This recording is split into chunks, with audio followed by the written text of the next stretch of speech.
بسم اللہ الرحمن الرحیم الحمدللہ رب العالمین وصلی اللہ علی محمد وآلہ الطاہرین۔ موضوع گفتگو مستحب اور واجب قربانی میں فرق۔ واجب قربانی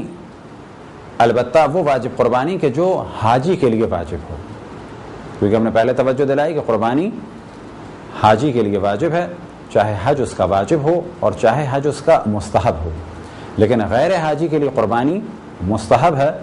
غیر حاجی کے لیے قربانی بعض دفعہ واجب ہو سکتی ہے نذر، قسم یا عہد کے ذریعے سے۔ بس یہاں ہماری گفتگو کا اصل موضوع ہے واجب قربانی سے مراد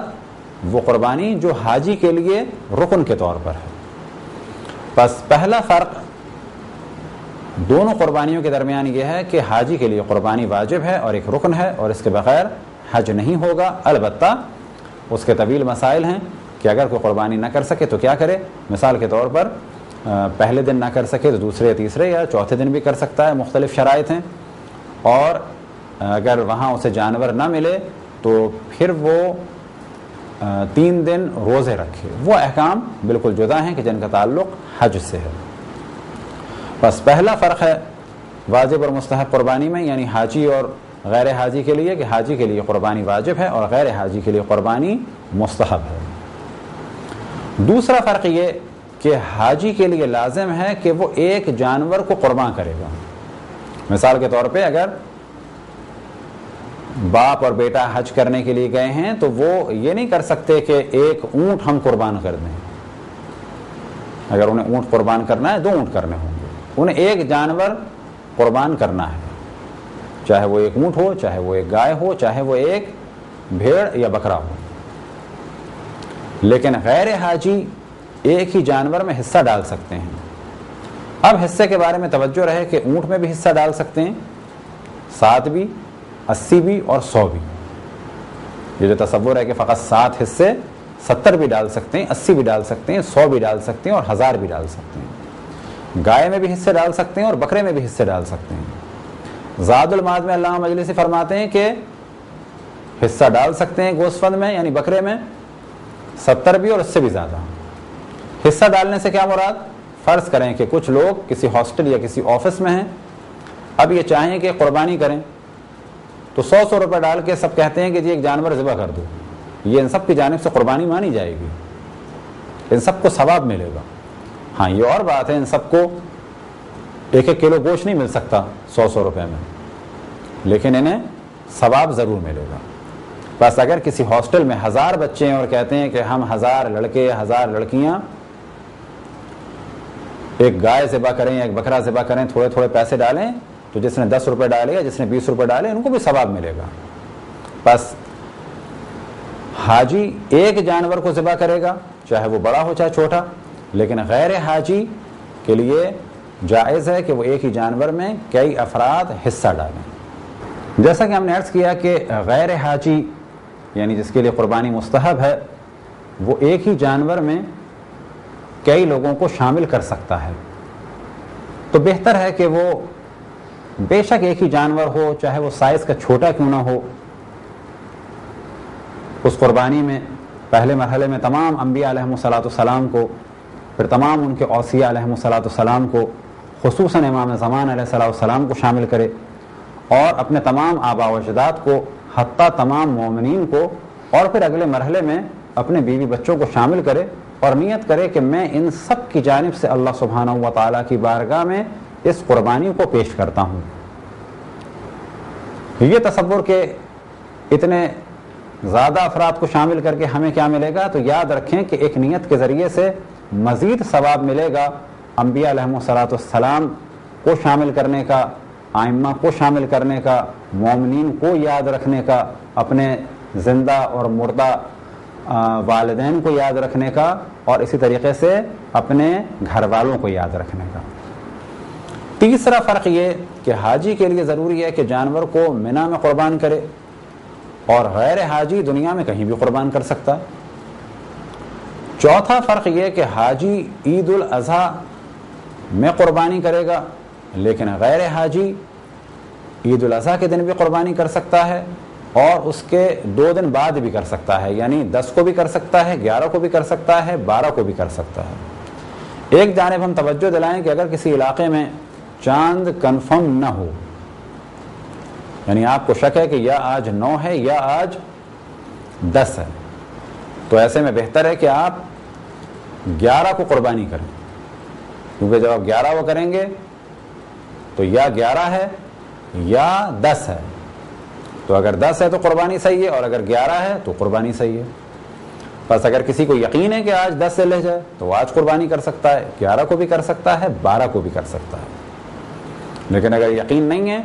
تو بہتر ہے کہ 11 کو کریں۔ 11 کو قربانی کرنے کا فائدہ کیا ہے کہ اگر تاریخ کنفرم نہیں ہے اور 11 در حقیقت 10 ہے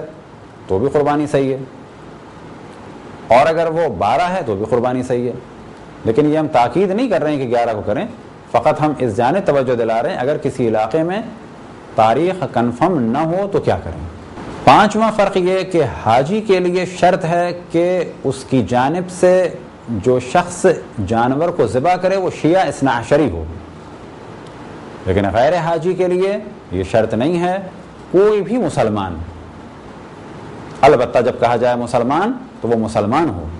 چاہے شیعہ ہو، چاہے سنی ہو، اور چاہے کسی اور مذہب کا ہو، لیکن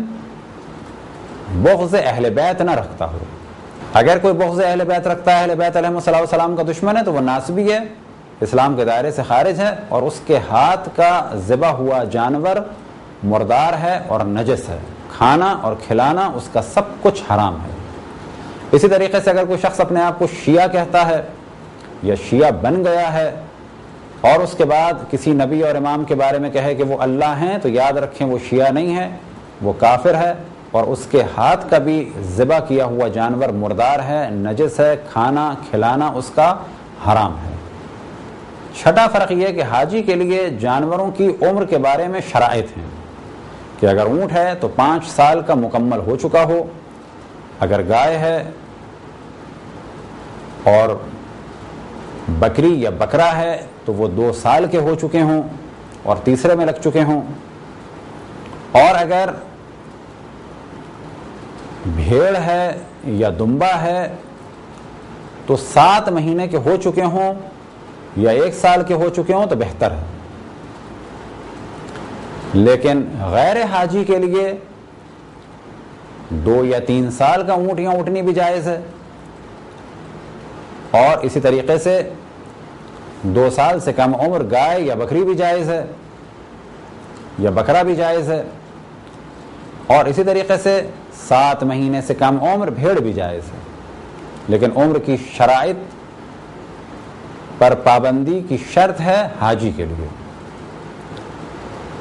7واں فرق، حاجی کے لیے ضروری ہے کہ جس جانور کو وہ قربان کریں وہ جانور ناقص نہ ہو، یعنی اندھا نہ ہو، لنگڑا نہ ہو، دم کٹا ہوا نہ ہو، سینگ ٹوٹا ہوا نہ ہو،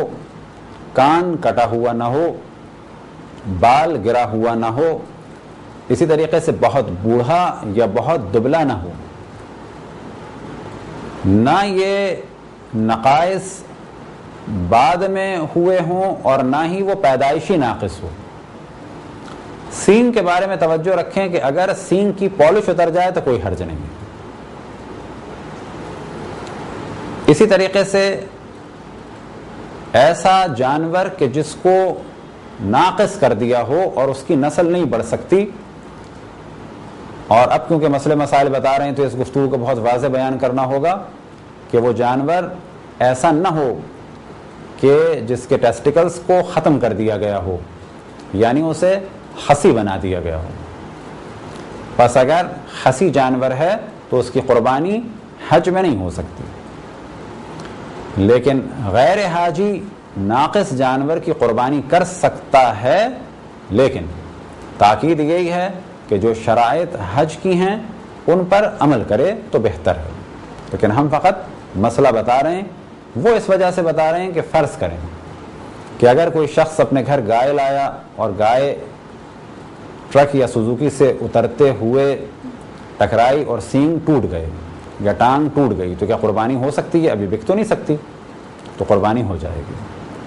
آپ ایک جانور لائے اور صبح جب اس کو چارہ دکھایا اس طرح تو پتہ چلا وہ دیکھ ہی نہیں رہا، نابینا ہے، تو اب کیا کریں؟ کیا اس کو کسی کو بیچ سکتے ہیں؟ دھوکہ دینا حرام ہے۔ ہاں اگر کوئی کہتا ہے کہ آپ مجھے دے دیں، میں عید کے بعد اس کو ذبح کر لوں گا، یا صحیح ہے میں اس کو قربان کر دوں گا، تو نقص بتا کے آپ اسے بیچ سکتے ہیں۔ لیکن اگر آپ اس کو قربان کرنا چاہیں تو کر سکتے ہیں، لیکن اگر اللہ سبحانہ و تعالیٰ نے مال دیا ہے تو بہتر ہے شرائط کے مطابق جانور کو ذبح کریں۔ بس پھر ہم توجہ دلائیں کہ یہ جو ہم نے موضوع بیان کیا کہ غیر حاجی کے لیے شرائط پر عمل کرنا یعنی کامل جانور کو ذبح کرنا واجب نہیں ہے، تو اس کے قطعاً یہ معنی نہیں ہے کہ آپ ہمارے نام سے ناقص جانور کو یا خصی جانور کو ذبح کریں۔ کوشش کریں کہ جب آپ مال اللہ سبحانہ و تعالیٰ کی راہ میں خرچ کر رہے ہیں تو اس جانور کو اللہ سبحانہ و تعالیٰ کی راہ میں قربان کریں کہ جس جانور کے بارے میں یہ کہا جا سکے کہ یہ جانور ناقص نہیں ہے بلکہ صحیح و سالم ہے۔ یہ تھے چند فرق حاجی کے لیے قربانی کے جانور اور غیر حاجی کے لیے قربانی کے جانور کے درمیان۔ خداوند تبارک و تعالیٰ سے دعا ہے کہ ہم سب کو اللہ سبحانہ و تعالیٰ کی راہ میں کچھ نہ کچھ قربان کرنے کی توفیق عطا فرمائے۔ وصلی اللہ علی محمد و آلہ الطاہرین۔